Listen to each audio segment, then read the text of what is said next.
Hey guys, Kyle here. So, just before the show starts, I wanted to mention our Patreon. You can pay us $1 a month as a thank you, as a tip. You can pay $2 a month to get access to one of our bonus content shows, episodes 2 days early, and a secret Discord chat where all of our Patreon donors get to go and hang out and talk with us directly. Then there's a $5 tier that you can donate to get access to a whole bunch more content. We have multiple bonus episodes on there, so please check it out. Patreon.com/itgetsweird. We don't advertise, we don't make money, so check it out and throw some money if you think that would be cool. Thanks.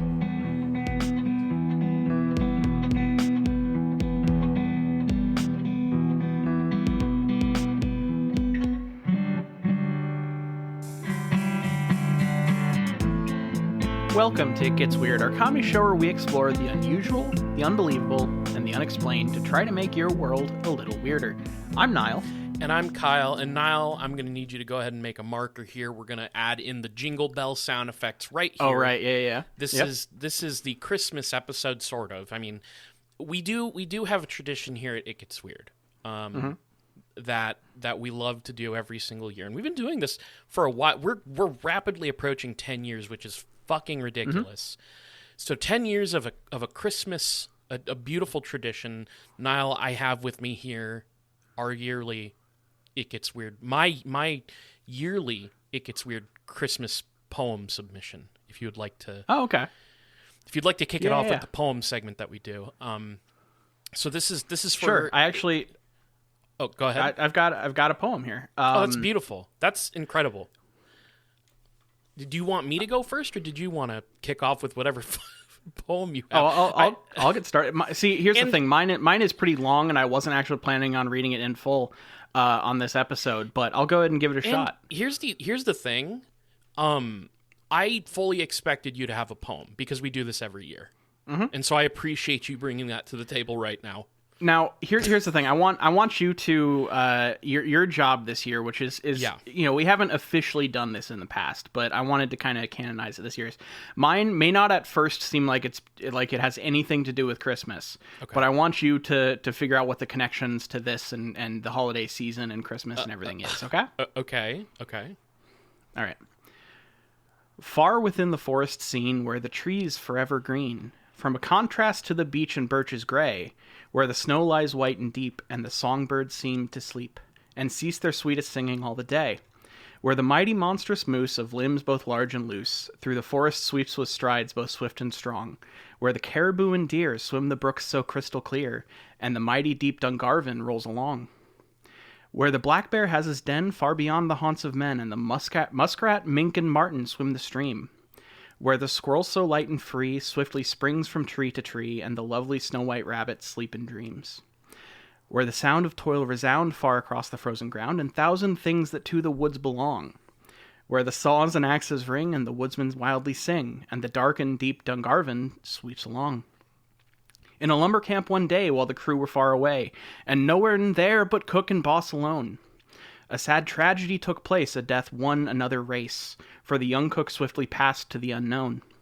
From the days of long ago comes this weary tale of woe, the sad and solemn subject of my song, when this young man drooped and died in his youth and manhood's pride, where the dark and deep Dungarvon sweeps along. And it continues for quite some time, but it has been adapted to music, so some people will know it.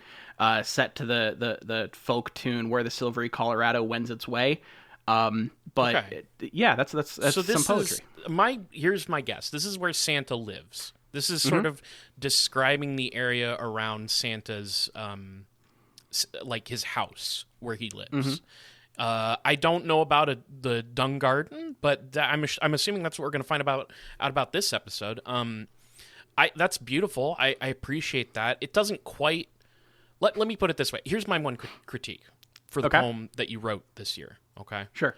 Could use a little more holiday cheer, a little more Christmassy, like vibes. I guess. You don't think explicitly calling it a tale of woe is good for the Christmas spirit? Maybe not. You can have sad Christmas stories like Home Alone, for instance, but I think that maybe what we do is sort of, Christmas cheer. I luckily for you, I do have a poem for you. Mm-hmm. Okay, hit me up. If you and again, this is two professional poets giving each other criticism, right? So that I hope you don't take that too harshly. That's just me leveling with you. Look, I respect your opinion and value your expertise. Thank you. And I value your expertise on poems and poetry and iambic pentameter and all the good stuff that poets do. So I'm going to expect some good, valid critiques from you on the poem I'm about to read you. Listeners, I just want you to know, I reached deep within my soul for this poem. It took a couple months to get this one ready. Okay. So here we go. This is a poem titled It Gets Weird Christmas Wish. Okay. And here we go. Was your dearest, deepest Christmas wish granted? Was your Yuletide evening oh so enchanted? Did you kiss a cryptid cutie under the mistletoe? Were you thrilled to be abducted by a UFO? Did you share gingerbread with a ghostly roommate? Or maybe some festive grays poked at your prostate? Did you and Bigfoot sip hot cocoa together? Did you cuddle up with men in black during snowy weather? I pray to the Lord our Christ your holiday wishes do come true. And if the aforementioned hopes I've listed don't apply to you, then fuck it, I hope your holiday sucked. It's time to reassess your life so far. 'Cause clearly you haven't experienced the holidays with It Gets Weird and our tales of the bizarre. Wow. What I'll say this. I think it's you can snap you're now. setting. I think I just want to say you're setting a really high bar. There were moments where it evoked Mr. Deeds writing his Hallmark cards. I think that's like one of the top things for poetry. It's your your favorite person. Everybody's trying to hit that Mr. Deeds level, and I'm not there yet. But sometimes you have flashes of it. Like you're close a couple times. Thank you for saying that.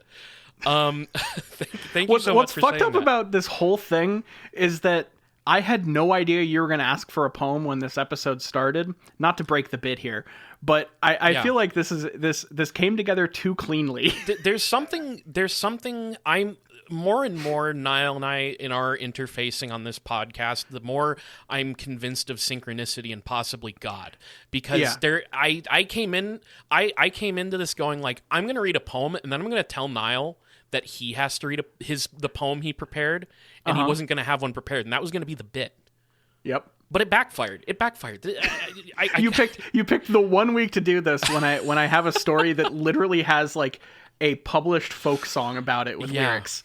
Well, so I cribbed that a bit from a guy named Michael Whelan. He inspired some of the stuff written in 1912 and published in a local Canadian newspaper.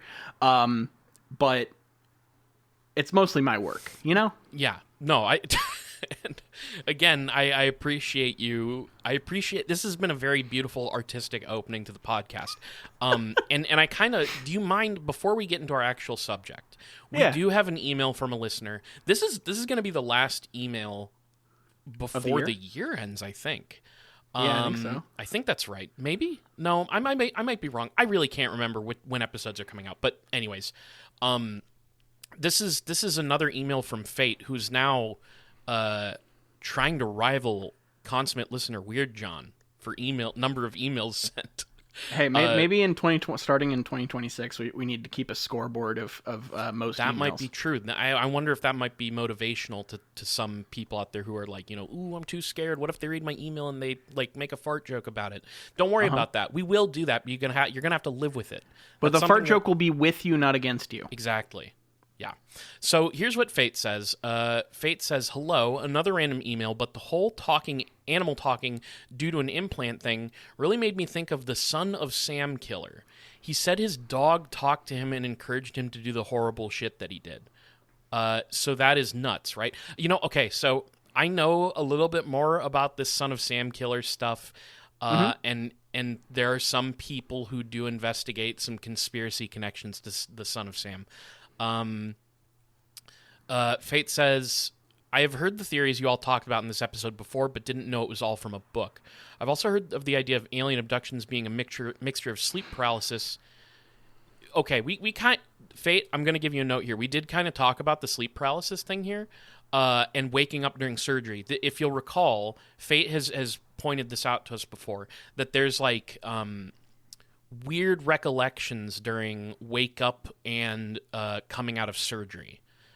Which I've seen people talk about. So they go on and say, when one is put under for surgery, the drugs given numb all of your senses. Thus, everything is blurry and the colors are muted. I have a friend who is a surgeon who told me that people wake up in surgery more than you would think. People generally don't remember because of all the drugs, and they get put back under. Muted color palette, and if the doctor is wearing goggles or special glasses, it can give the large eyes impression grays seem to have. This also explains the gray skin due to your personal color palette. Now, here's the thing. I don't remember seeing this in the controllers, but this is an interesting thread that I've never heard of this particular explanation that, like, if you're coming out of certain drugs, you can see people as aliens, maybe. But that is interesting. They go on and say another thing. See, when I come out of surgery, I just see everyone like Alita Battle Angel. You know? Yeah, the movie, not the manga. I'm assuming. Yeah, more the movie. That was what, James Cameron? No, it was Robert Rodriguez, but James Cameron was supposed to do it for like 15 years and didn't. Well, they give her big. I never watched the movie, although I heard some people really liked it. Okay, but they give her like big eyes, right? Like, yeah, it's live action, but she's been big eyed, a la Tim Burton. Yes, she's got the Tim Burton big eyes. Fate goes on to say, your hearing would be impacted by the drugs. That's why not everything would be heard or understood. Speaking without seeing a moving mouth could be the doctors and nurses wearing face masks or full face coverings, depending on the hospital and kind of surgery. Now, here's the thing, Fate. I get that, but the thing is, there would still have to be a clandestine aspect to this, right? Like, there would still have to be people being abducted, is what I would say. Mm-hmm. So, this is an interesting idea in conjunction with, like, you know, implants and those kind of abduction type things. But, you know, you're not going to go into surgery and then come out of surgery and suddenly be like, oh my God, I was abducted by aliens. Maybe you will. Maybe you'll come out and just be like, you'll think it unlocked like a past memory or something. But I've never heard that before. But, you know, I imagine that the kind of stuff that Martin Cannon was talking about in the controllers, there could be conditions where they would be working on somebody in conditions that could maybe lead to this particular experience. Maybe. I don't know. Fate then says, another thing which was brought to my attention by a teacher I had who has a photographic memory is the idea of remembering your birth. He claims and always has claimed remembering every part of his life. Just now he is in his senior years, and his memory is becoming more normal as his memory is starting to decline. Babies can't focus their eyes correctly, can't see color, and so on and so forth. It's a very traumatic experience, quite scary. You are floating in the uterus, and then you are not. In other words, you have a feeling of floating. Afterward, people check you over in all kinds of weird ways. If you're a boy and born of a certain time, you're circumcised, etc. Okay, I see where this is going. This is comparing it to the abduction experience, and that you're like retrieving memories of being a baby. Is what it sounds like. But yeah, a lot of people. There's a trend of a lot of abductees, especially once you get past like the 60s, where they were, or maybe in the 80s, where they first are abducted as a child or like a very young age. Yeah, you know? I should finish reading what they say before I start speaking over it. But here's what they say. If you're imagine remembering all of that your whole life in detail. For my teacher, he knew what it was and that it was just a thing he dealt with. He could even point out certain random details about the room. He also remembered his whole life, similar to the actress Marilu Henner, who also remembers everything. Never heard of her. Yeah, Go ahead. There's not really much to tell you about that, but yeah, it's a real thing. Now imagine being some random person who just wakes up and has a memory of floating, and then all of this trauma by people overlooking you who appear all gray and featureless due to face masks. And then they snip the tip of your penis and just don't really show any sort of care. It would be horrible. This was going to be short, but I got to thinking about other UFO abduction cases. Literally started out with, "Hey guys, short email this time." I had to delete that sentence after my first paragraph. LOL. Fate. Hey, okay, this is an interesting... I've never actually heard it laid out like this before. Yeah. I'm going to be real. I'm a bit skeptical about the idea that you can remember your birth. Because as I understand it, babies don't really form... And this is observational for me right now because I have a new baby in the family. I don't feel like babies like remember stuff. Like they don't develop the things that start forming memory until months later after they're born, maybe. This is my understanding of it. I could be totally wrong here. That is the norm. I don't know how that differs when you have a photographic memory or like an eidetic memory. But yeah, like that is the standard, is you won't remember until like a year into your life. I just that would be... I've never... Look, I'm skeptical, but I'm open to hearing more about this idea because I've never heard it before. It almost feels... it kind of gives me past life vibes, you know?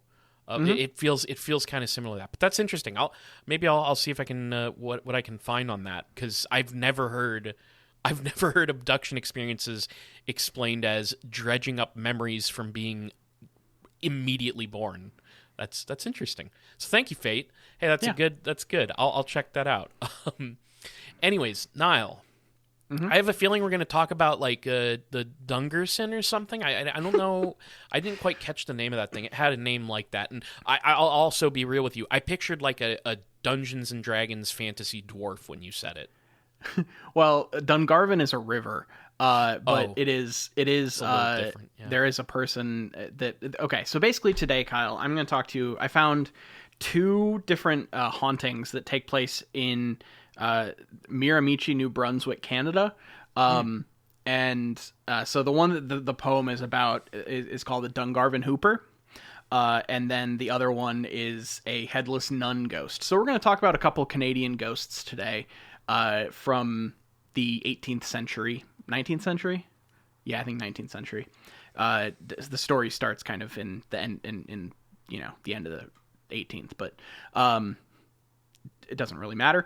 But I've got a couple ghost stories for you today. Interesting. Now, ghost stories are a running theme with Christmas. You'll find. True. They got they got Ebenezer Scrooge, who got haunted by a bunch of stuff.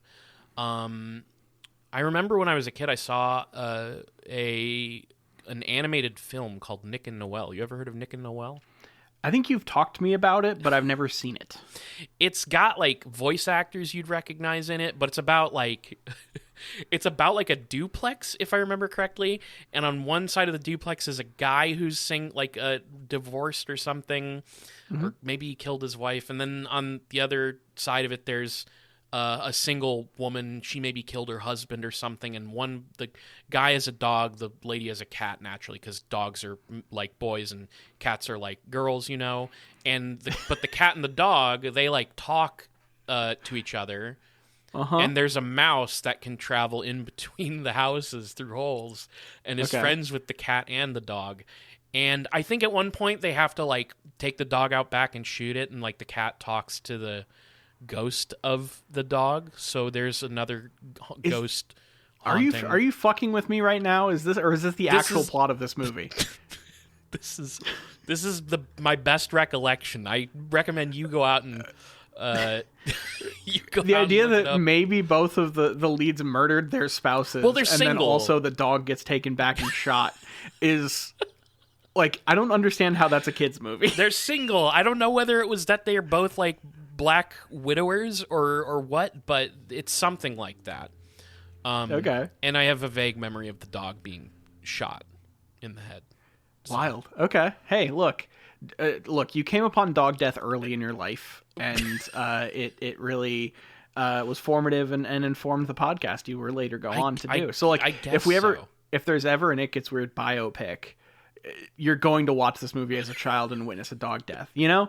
Yeah. Like Yeah. it's one of those. It'll be like when Elton John writes Your Song, Okay. you know? Like it's gonna be that. Look, here I have to admit I did make up the part where they shot the dog, but I was trying to tie it into ghosts and Christmas and stuff, there and you I go. couldn't. I don't think there might not. So be a there may ghost or in may it. not be any murder whatsoever in this movie, and it might Maybe just be not. about a dog and a cat that Yeah, are like friends. it's really shitty too. It's like bad. It sucks. Gotcha. So, but yeah, ghosts. See, that and- sounds and more like a like a kids movie. ghosts and Christmas. It's just like I'm just trying to thematically tie things together. Sure. I appreciate that, but I you. don't appreciate the misinformation. Sorry, I'm sorry. The disinformation about Nick and Noel, which is a very important thing that everyone should know about. Okay. So this tale starts in what was at one point known as Acadia, eventually became known as New France, and now would be known as Canada. So this was back when it starts when the British and French were kind of disputing over territory in that area, and there's the Treaty of Utrecht in 1713 where France had to surrender much of Nova Scotia to the British. Much of the French colony of Acadia, who kind of they seem to be where like French Canadians came from, is the Acadians, Sure. as far as I can tell. Right. And weirdly enough, they also, during this great expulsion of Acadians, a lot of them moved down to Louisiana, and that led to like Acadian is basically somehow through Anglicization is the root of Cajun. Cajun is Acadian. That's interesting. That's cool. So that's just some like historical stuff. But as over the next couple decades, Great Britain sent settlers to live in this area. They were Protestants, whereas the Acadians were Catholics. So they had a lot of kind of Yeah. a lot of issues. Some with that. disagreements. And this led to a war known as Father Lelout's War in 1749, which the British then won and fully expelled Acadians from this area. So this led to over 10,000 people being forced out of their homes and deported to either American colonies such as Louisiana or back to France. And over 5,000 people died during this expulsion. Do you suppose that maybe the religious belief, like I don't know them. I'm realizing I don't. Oh, Protestants really, and Catholics hated each other at Well, the no, time. sure that I get. What I don't know is the timeline and like geographically where particular religious beliefs were more prominent in the colonies, I guess is what I'm wondering. So maybe that has something to do with it. Was Louisiana like a safer place for that particular sect? I guess is my... Yeah, I think basically that was one of the newer colonies that was getting settled, so they could basically go in and set up shop and create kind of a Catholic Acadian, new Acadia, basically. Okay. But even after all of this stuff, approximately 2,000 various Acadians eluded capture and stayed in New Brunswick, effectively hiding. And this is when a French nun known as Sister Mary Inconnu, which I guess Inconnu is French for unknown, so a lot of places will refer to her as Sister Mary the Unknown, which is like kind of just a sick name. Kind of badass. Yeah. She basically was like heard about all this stuff going on with French settlers and said, I feel a calling. I must go and try to help my countrymen in Canada, and went there to help the sick and wounded, and was sent on mission effectively from her French convent to New Brunswick. So she settled in a place that is now known as Miramichi, and kind of set up shop in the remaining French colony that was there, and worked and lived with some of the remaining colonists that were evading basically capture and expulsion from the British. So she became kind of a pillar of the community. She helped families in need. She served the way that nuns are supposed to. And she seemed to, okay, so I can't say this for certain, but the way that the various accounts that I read talked about this, it seems like either her becoming like a pillar of the community spread enough that people that shouldn't have heard about it, or just the colony was found out. So I don't know if she had a direct, but either way, the British found out about this colony's existence, this little town's existence, and decided to hunt down and try to get them the fuck out of there. And this took place in 1758. I'm realizing something, because I have an idea of where this is going, and you did sort of bury the lead and say that, there's a headless nun ghost, right? I'm realizing something. Okay. We talk about how the worse your death is, the more likely you are to haunt a place, right? Yeah. But let's think about the kind of flavors we could enhance a gnarly death turned haunting with. Because to me, being a nun who did good things in life leading up to your death is going to make you more of a haunting. I mean, think about this. Reason for the season, the ghost that haunts the spirits of humanity to this day, the most famous ghost of all time, Jesus Christ. Yeah, like true. Just Ghost, that guy's going around healing the sick and the Holy Spirit's definitely not the ghost. Sure. I still, honestly, still hazy on the details of how the tripartite shit works personally. But I'm just saying, that he did all the good stuff and he invented Christmas, and now we have a nun. He became a big. You could describe his presence felt throughout humanity as sort of a haunting. Maybe still haunts and causes turmoil to this day. But then, of course, you're a nun. You go out, you do all the good stuff. You're like, I'm going to help these people. Also, I'm a nun, which makes me inherently more pure. And then, bam, somebody cuts your head off. You're going to be a severe haunting. That's my guess. Yeah, there are. Okay, this is just a thing that I came across while doing research on this story.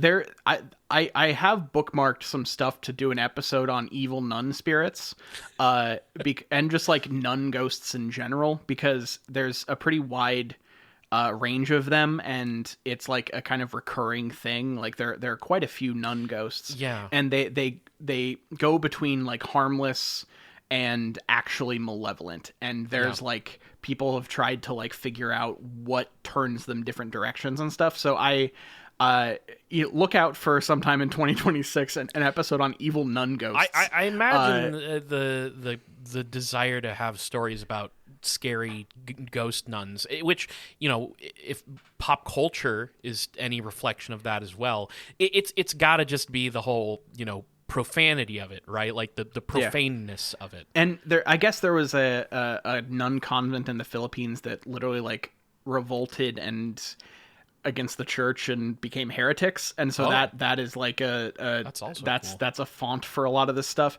I don't know as much about that. I read a blurb in a longer article as I was trying to find stuff about this headless nun. So nun ghosts episode probably still forthcoming. But okay, so Sister Marie was beloved by everyone, helped the community and all this stuff. And once they had word that the British were coming to try to expel them, she basically took and tried to safeguard the valuables of the whole community. So she was seen as a trustworthy person, and in an effort to keep the British from just ransacking the whole town, she took all the valuables and held them and kind of hid them. So she went out and hid them, I think, in the woods somewhere, and we don't know exactly where, and that has ramifications here. So several days later, after she went out and hid all the stuff, while returning home, she was attacked in the woods by a group of men. One of the men pulled out a large sword and demanded that she tell them where the various valuables were buried. She then refused, and she was beaten and was crying out for help. And eventually these men decided that she wasn't going to reveal the location, and the guy with the big sword chopped her head off. Jesus. By this point, some of the commotion had led to people in the distance hearing things and coming out to kind of see what was happening. And supposedly a couple people came to see two strange men tossing Sister Marie's head into a nearby lake before they ran off into the night. Yikes. Over the next couple days, various members of the community searched for her head, but were entirely unable to find it. At this point, the remaining Acajians shipped Sister Marie's body back to France for burial, and somehow, the men responsible were never found or caught. It was just a murder with no solution. Beheading is it's one of the more viscerally upsetting ways to get murdered. I mean, you think about it, it's like I do all of like my stuff with that, like all the living stuff that I do relates to having a head. Yeah. Well, here's an interesting thing that like I didn't really think about just for like context of the time. Now, how much this relates to this specific case, we can argue, but in those days, decapitation was employed by murderers to hide the identity of their victims. Back before we had any sort of DNA or dental records, or even like, in this case, photographs and stuff, one of the main ways that you could identify a body was by facial features. So if you cut a head off, then it takes away one of the big ways for people to identify who is dead. And this is a reason why there are a lot of decapitations in cities at the time, because you could obscure the fact that, in a large city, people will fall through the cracks. They'll get decapitated. No one will be able to identify the body, and no one will know who was murdered. That makes a lot of sense. I would also point out, though, that if they left a body lying around with a nun outfit on, it does sort of, whittle down suspects. That's what I mean. This was a small, tight-knit community, and people would notice that Sister Marie was gone. But so, like, how much it actually obfuscated is open to interpretation. But that is a thing that I read while reading about, I don't know, about decapitations of the time that seemed worth bringing up. So pretty much as soon as they shipped the body back to France, various people in the community started to report seeing a strange figure walking the same path that Sister Marie took home every night, in a nun's habit with no head. So as you would approach this woman walking down this path at night, she would let out this scream, and then as you like looked at her, you would hear a ghostly voice ask, "Where is my head?" And this is a thing that people still claim to see to this day. Like I wish there was a better way to find individual people's sightings. I have like a couple little things, but there's not a lot of documented, here is my account of seeing the ghost of Sister Marie. It's a lot of like folkloric recallings of people seeing it. You get the difference I'm making here? Yeah. But that is the general vibe of what you see if you see this person. There'll be a spectral, headless ghost walking through, and if you get close to it, it will ask you where its head is. So what? No head. Basically. Yeah. And a lot of times people report, the couple that I found will report saying that like it will just walk straight through you. So there aren't a lot of tales of this one being overtly malicious or anything. It just is searching for its head. That's understand. I think if somebody took my head and got rid of it, I'd be pissed. Mm-hmm. That would piss me off. 2, I would want it back for sure. Yeah. So this is maybe the most sensible ghost I've ever heard of in our entire podcast history. Yeah. So if you want to go try to find the ghost, she seems to be most found in an area called French Fort Cove in Miramichi, New Brunswick, Canada. There's even there is a ghostly tour called I forget, I don't have the name of it written down here. There is a tour in the area where people will take you through the supposed like landmarks of the whole thing if you want to do a ghost tour about the headless nun of It sounds very folkloric, but do they have like contemporary stories of sightings? So the most contemporary one I found came from a call-in show on beforeitsnews.com in 2013. So a paranormal hotline received an incoming call in Canada. A person named Norway Ferguson is identified as the caller. Norway claimed that during a visit to the French Fort Cove, he saw what he believed was a headless woman dressed in black walking towards him. He was petrified in fear as the ghastly image of a headless woman walked right up to him and then walked through him. When he had enough nerve to look back, there was nothing there. So this thing just walked straight through him and disappeared. And that is the most contemporary sighting I found. There's a couple from, like, a lot of this stuff comes from a book called Miramichi Tales Tall and True by Doug Underhill. And it was a book that was published in 1999. Okay. Now, it states that the legend comes from a historian named Harold W.J. Adams, who wrote it in the Miramichi Leader, but both articles that I found that tried to, and me and myself, I couldn't find that at all. Like, as far as I can tell, the first place that this ghost is talked about is in Miramichi Tales Tall and True by Doug Underhill. Okay, now Doug Underhill sounds like something that you know, like, do. I don't know. I was gonna say, I was flipping between a couple different jokes on the name Doug Underhill. The first one that came to mind is it sounds like the name of a hobbit who lives in the Midwest. But then I wanted to do something with the action of digging under a hill. Didn't really know where to go with that one. Reader's choice, I guess. Like, just pick one and fill in the blanks. Do it. Take your own thing. Now, what's funny is Doug Underhill is a real guy. People supposedly I didn't doubt his existence. But no, what I'm saying is he's a real guy. The historian he cites, people aren't finding a lot about this guy, Harold W.J. Adams. So there is every possibility that the story was made up in, like, the 90s. That's fair. There's no text prior to this that really. I was unable to find any. Huh. It cites a newspaper called the Miramichi Leader, and people that have looked for it, and I didn't find a good archive of the Miramichi Leader, unfortunately. But people that have looked said they were unable to find the original publication. That is admittedly weird. But something that I'm more and more realizing is how often there is just forgotten information locked away in a cabinet somewhere. So that is possible. But the fact that there's nothing, especially if there's like you said, there's supposedly tours, right? Like, did you find a website about a ghost tour? Yeah, sorry, here it is. The ghost tour is called Dare the Dark, the Headless Nun Experience Tour.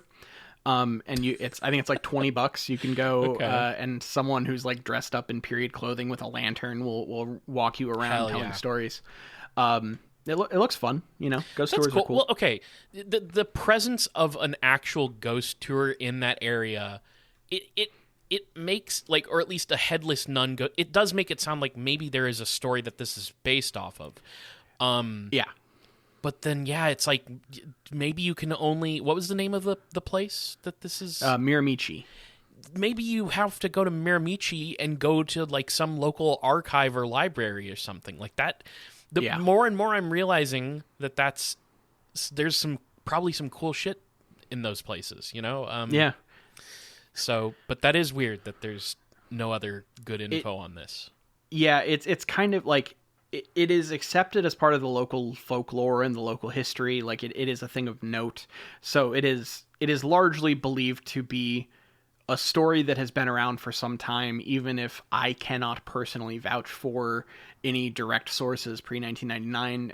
In general, people talk about it like it's been around for a long time. And there are a couple other kind of variations on it that you will find. So just a couple different things. The first version basically says that instead of the people being just these random people, it's actually just pirates who found that the local abbey, because in some cases she works at a full-blown abbey that started up around there, and in other cases she's kind of more standalone.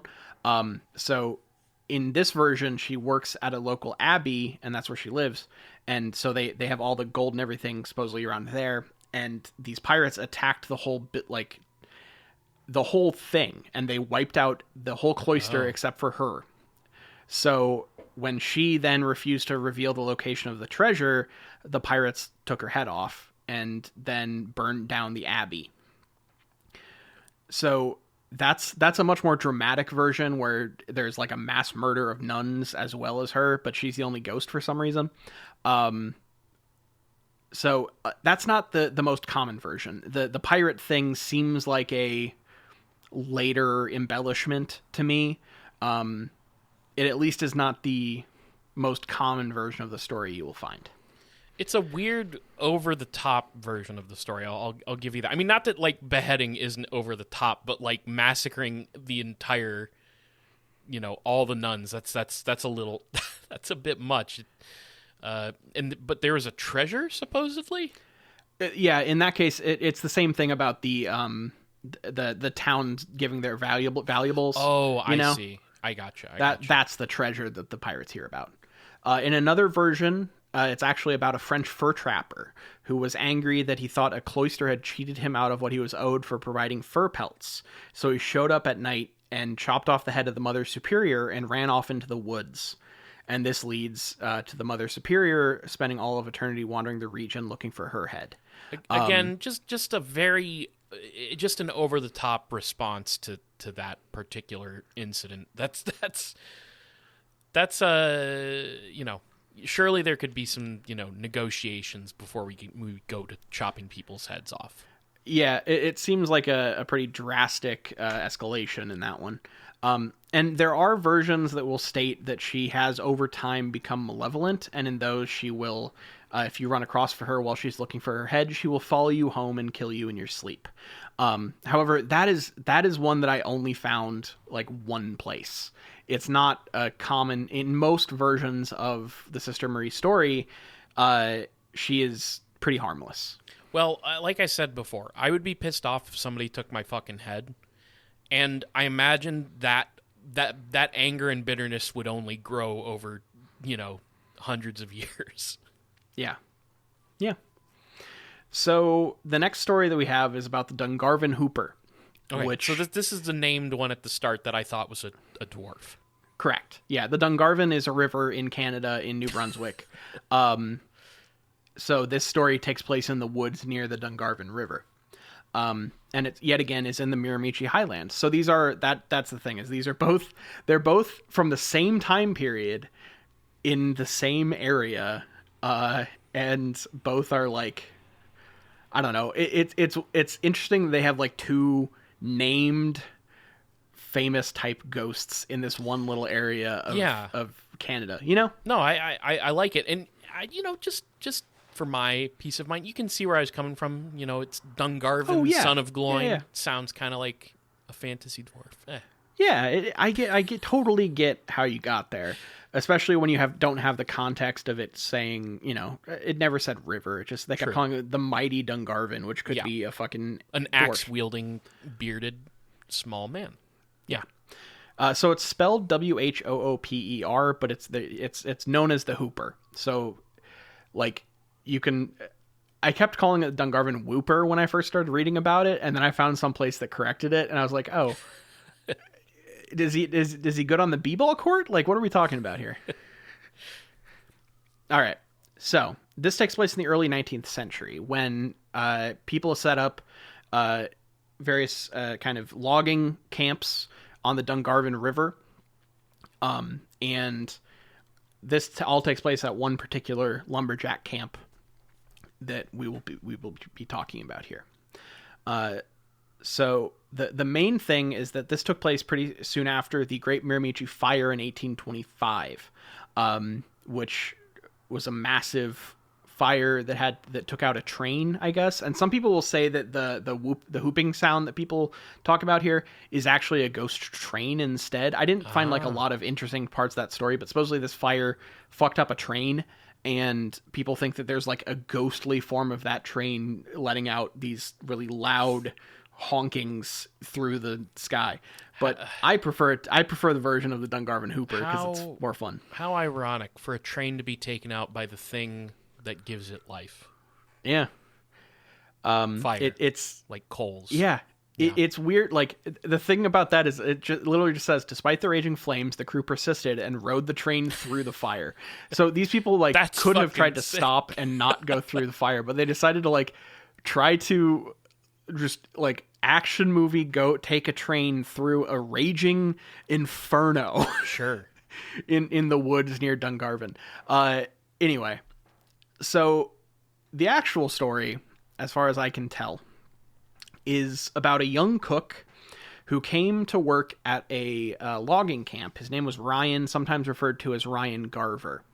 And he came to this camp looking for work and a place to stay. And he had a money belt that had quite a bit of money in it. And so despite the fact that he was looking for work, he seemed pretty wealthy for some reason. And no one really knows why he had a lot of money.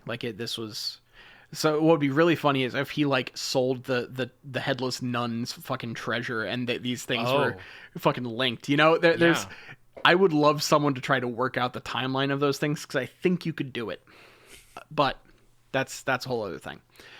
So Ryan was supposedly also quite handsome. So they're setting him up as basically this young, handsome, wealthy guy strolls into a logging camp and starts working as a cook, and everybody loves him. I mean, I was going to say that's like tossing, raw meat into an alligator pit. Well, I guess you could say everybody loves him except the boss of the camp, who is a stern man, who is very kind of no-nonsense, and as far as I can tell, maybe a little shady. I never met the man, but you'll find out why I say that pretty soon. He quickly endeared himself to basically everybody in the camp, not just for his culinary skills, but for also his ability to hoop and holler with a vigor that surpassed any other. And this is maybe one of my favorite things I read in this whole episode. And this is just a direct quote from my source.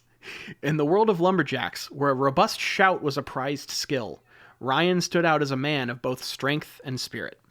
So basically, lumberjacks love being able to fucking yell really loud and clear because you're calling to each other through the woods.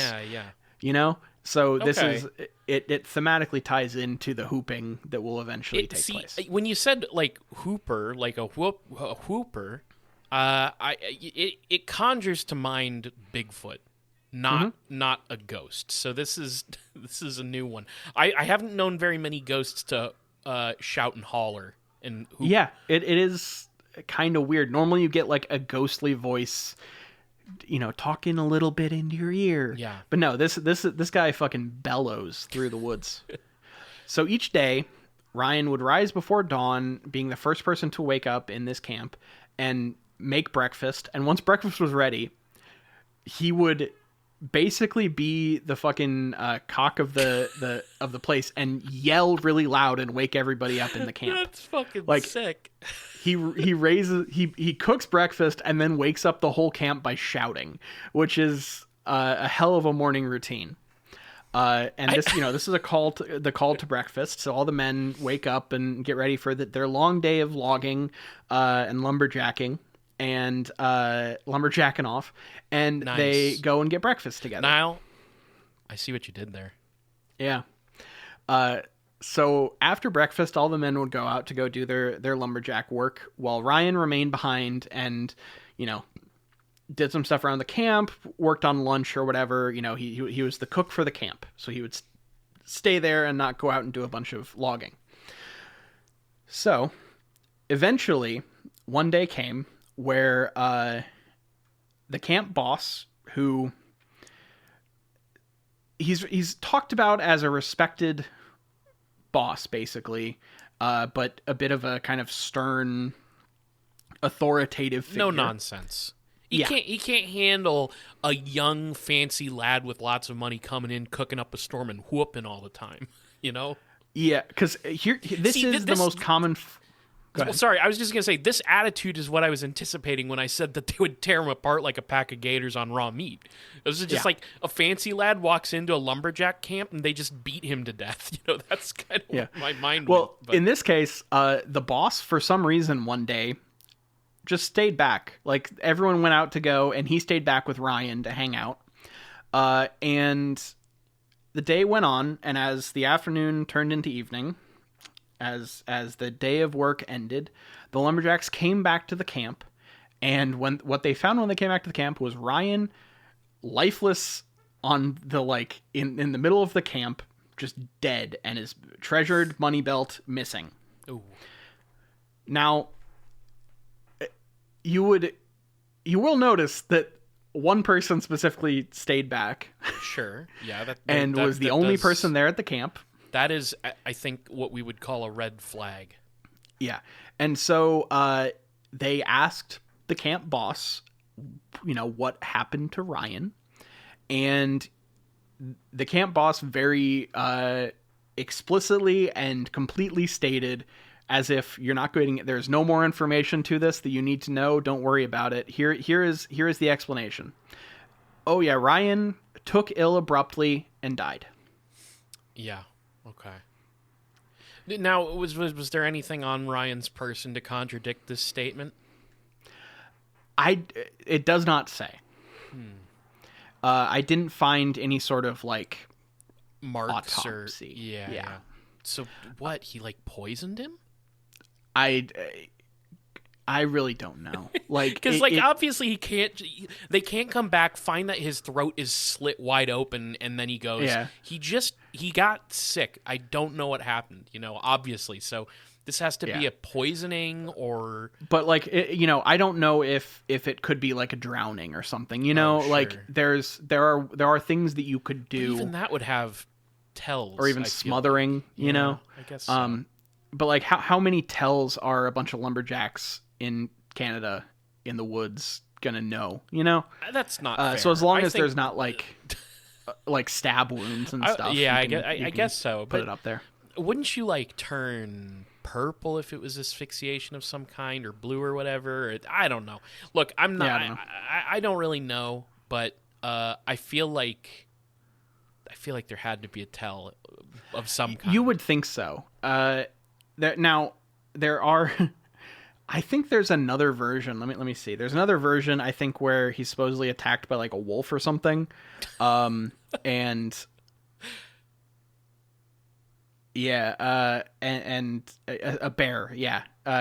And so the boss just comes back, and in this one they're going out on a hunt, and the boss is basically with Ryan, and Ryan doesn't come back. So the boss says, "Oh, he was dragged off by a bear." And that's the thing. So then, then they start sending out search parties and all that stuff. So there are other versions that have more explicit, like, injuries that cause the death. But the most common one is the boss literally just being like, oh yeah, he got sick all of a sudden and died almost immediately. Okay. Huh. And this did leave, as you're probably wondering, the people didn't take it entirely at face value. They had some issues with it, but before they could really do much about it, there was a massive storm that night that is described as, like, almost biblical. Like, it was, people will reference this storm being like almost like punishment for the death of Ryan. Okay. It's that kind of wild ass type of storm, the villain of the movie does the evil deed and looks like they're gonna win, and then the clouds come rolling in. Yeah. So this led to basically them trying to bury Ryan very quickly so that his body wasn't, like, swept away effectively. So this kind of covers up some of the maybe eventual attempted autopsy or collection of any sort of evidence. They have to bury him quickly so that he doesn't, get taken away by the storm, I guess. So yeah, at this point they started to hear, over the wind of the storm, over the trees kind of reacting to all this stuff, they started to hear this whooping that was so loud and intense and, like, terrifying that it stopped the men in their tracks. And it continued all the way through the next day. They said that that the sound of it was on the point of driving men to the brink of madness. At this point, the woodsmen straight up just fucking left. They got the fuck out of there because the whooping wouldn't stop. And this led to the tale of the Dungarvon Hooper spreading far and wide, and the haunting. Supposedly, these sounds persisted on and off throughout the next however long. At some point later, to try to basically stop this thing, a priest was brought in named Father Murdoch, who came from a nearby area, and he approached the wilderness grave where they had buried Ryan, and did kind of a blessing over the grave and a sign of the cross and all this stuff, kind of a ritual to lay the spirit to rest.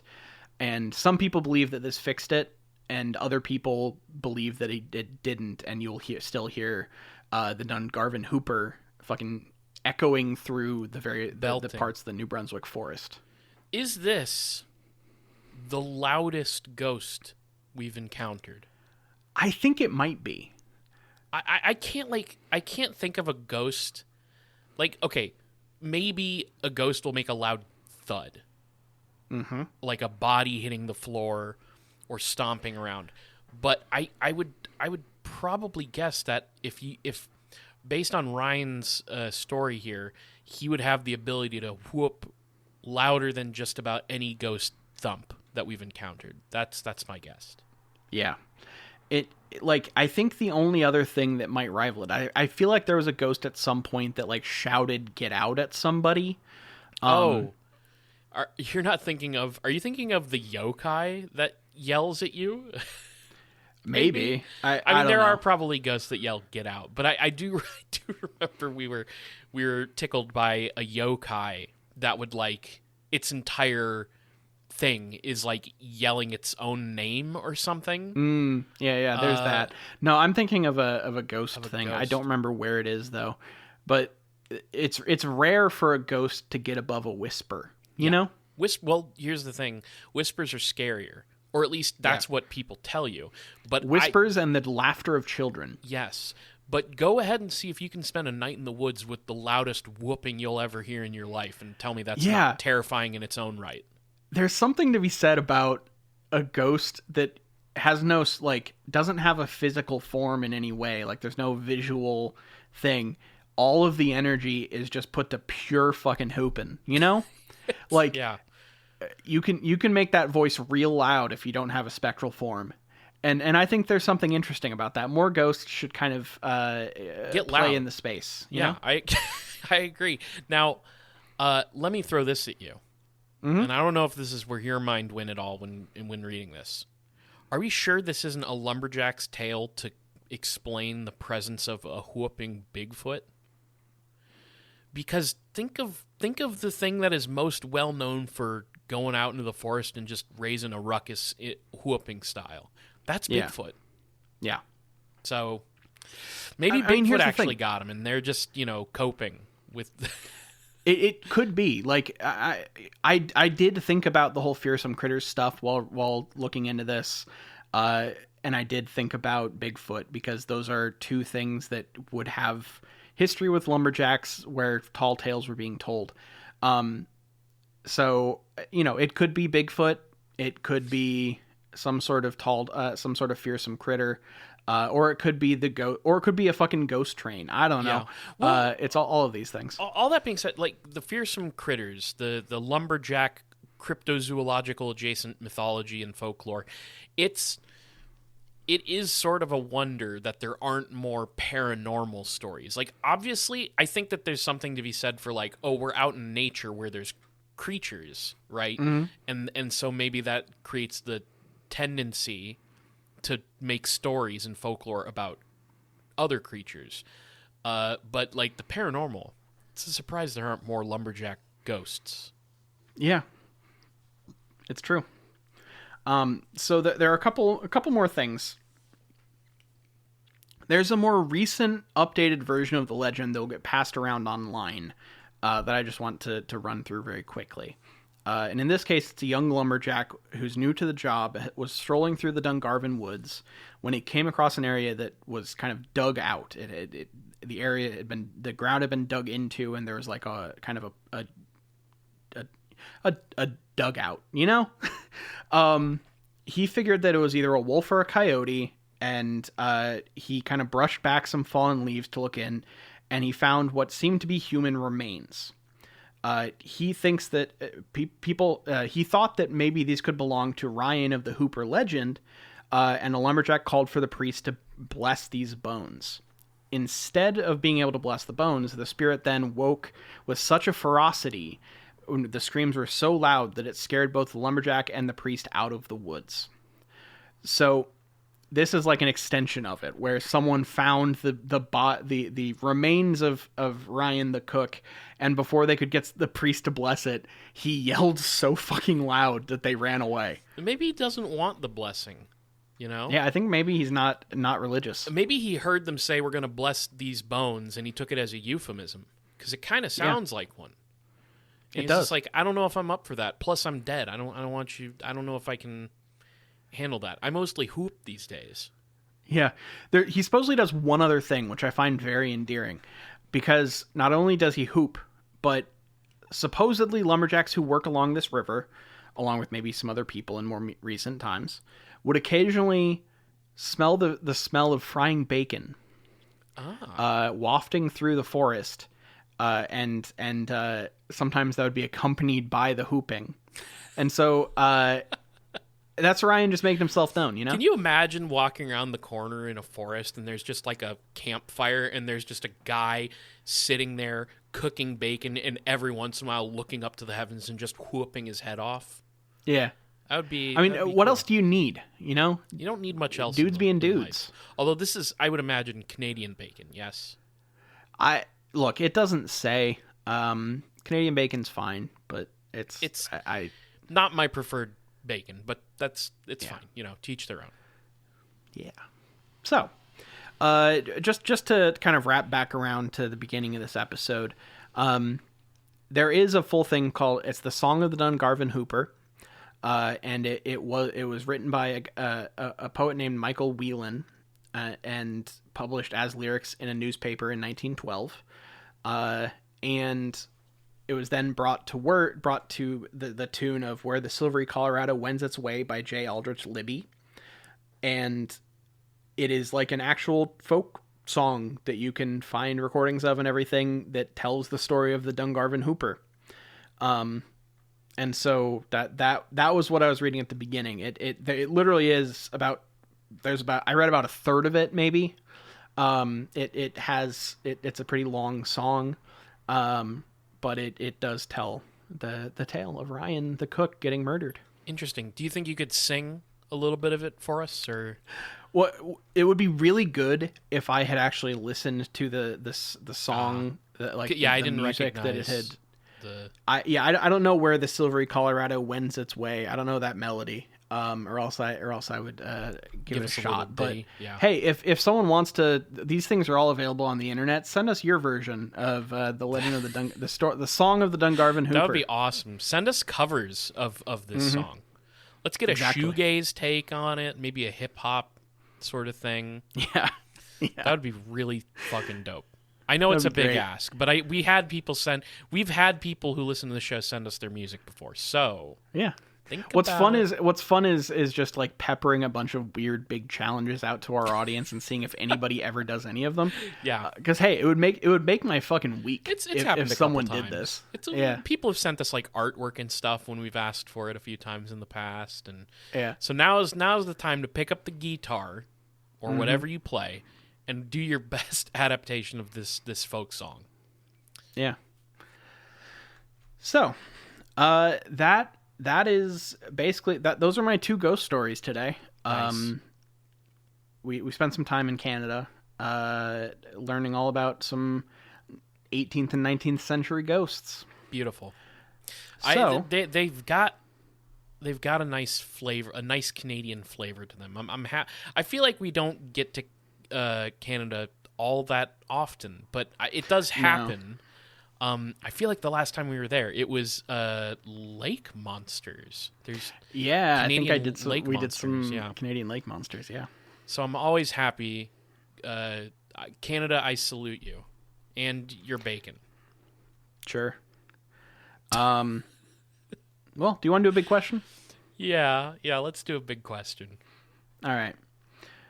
So if you were a ghost that could only express itself using one sense, how would you do that? What would your thing? So this is inspired by the Hooper, who is mainly an Sure. auditory phenomenon, which is unusual for a ghost. So if you could pick one thing to direct all of your ghastly energies into, sense wise, what would you want to do? Wow. I'll start if you don't to give mean, you some time to think about it. Yeah, if you go want. ahead. I think I have something in mind, but you go ahead. I like the idea of a ghost entirely made up of scent. I think that's what I was about to say. Okay. Well then I'll No. I'll go with my other. You can do odors. That's fine. Okay. Because I think like haunting a house and all of a sudden the house just like smells strongly of like something. So I don't want it to be something like Sulfur. awful. Like I don't want it to be, but like I don't think it should be like a full on perfume. Like I'm not going full on gourmand here or anything. I think it should just be something like just like freshly baked bread or like laundry. Sure. Something was that's just kind of actually- like a powerful clean scent. Yeah, well, that was actually sort of where I was going to go with my take. So to add on to yours, I was thinking, what if I could conjure the scent of any meal I've cooked in my life, any food I've cooked in my life. That includes the fuck ups, mind you.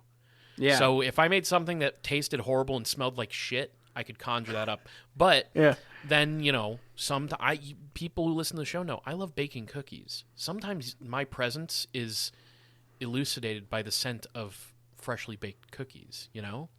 So yeah, I'm down with that. Kyle's having a good day. It smells like chocolate chip cookies. Yeah. Yeah. Oh shit! It smells like burnt to fuck chicken breast with like I don't know what he was doing. Like maybe some sort of like butter chicken spice something. He really fucked this one up. It must have been a rough day. Mm-hmm. Well, okay. Since you have scents and odors, I think then I would prefer to go by like auditory. Okay. I mean, obviously this ghost is a big inspiration because I love the idea of just hooping and hollering and making a ruckus, with audio. But I would specifically want my presence to be known by music. Now, I love a ghost where probably my favorite ghost trope, if you will allow me to use that word, Sure. is like disembodied piano. Like if you have a piano in like an old house. Oh, and you're in the other room, and then it's like, oh, somebody's playing the piano. You walk around the corner. There's nobody there. I love that thing, but I think that I would want... We have, I think, historically on this podcast discussed, what if a ghost has access to contemporary technology that can play music? Mm-hmm. So I want my presence to be like, you hear it in the distance at first, and it gets louder and louder as my presence comes closer and closer. The haunting comes closer to you, and it's just yakety sax. That You just would hear be... you'll be hanging out. Oh, I think I hear something, and then suddenly it'll hit you like a truck. Yakety sax is playing in the distance somewhere in the house. You're not sure which room, and eventually yakety sax is upon you, and a chill runs down your spine, and my ghost is there. Yeah, something horrible has happened here. I'm hearing yakety sax. Yes. So I think that's going to be mine. But I really did like the odor one, the scents. That's all. I like. Who is it? Fuck. You know what? I think this was. Oh my god. Now that I'm like trying to think of names, this is the problem every time. Fucking what's his name? Hang on, I'm gonna look it up so that I can actually Whitley Strieber. I believe it was Whitley Strieber's Communion, where I think the abduction experience is accompanied by the scent of cinnamon. I think. Oh yeah. Like the visitors smell like cinnamon and stuff. So I feel like I've ran into aliens with scents more often than I have ghosts, actually. Yeah, it goes like the only real scent that I can think of associated with ghostly presence is like sulfur or brimstone. But that's demonic too. Yeah. That's usually implying that there's some evil force that's supernatural. So I'm saying ghosts who may or may not be, like, I think there's a strict separation between a demonic force that's supernatural and then like a ghost. Like, obviously a ghost can be malevolent, but it's not necessarily a demon. So I'm just saying, ghosts, regardless of your alignment, step up the odor game. Yeah. Start. Experiment with various shades of Axe body spray. I think there's a lot of stuff to go with there. That's also horrifying.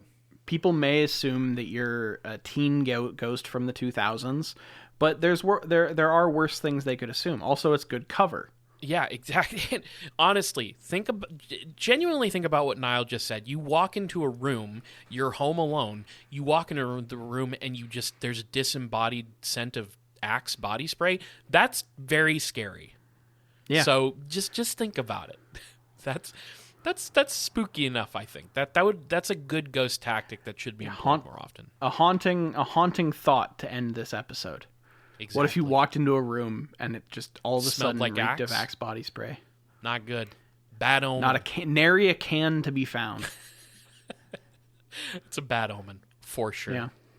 Well, Niall, I can't. I think this is either the last episode of 2025 or the second to last. Either way, consider this the Christmas episode of It Gets Weird for 2025. Yeah. Another fucking Christmas come and gone. It's true. Where does the time go? I think, yeah. Honestly, I think the next episode will post for the patrons on Christmas. So we'll find out. Okay. Yeah. Cool. So anyway, this will be. Let's take care of some business. If you want to follow us on social media and find out about when all the episodes come out, you can do so on Twitter at IGW Podcast. You can follow us on Facebook.com/ItGetsWeirdPodcast. And we're on all your favorite podcatchers. If you look up It Gets Weird on your wherever you listen to podcasts, we should probably be there. We are on Blue Sky at It Gets Weird. Hit us up there. It's better than Twitter. Twitch.tv/It Gets Weird. I'm going to be streaming here real soon. I know I keep mentioning it.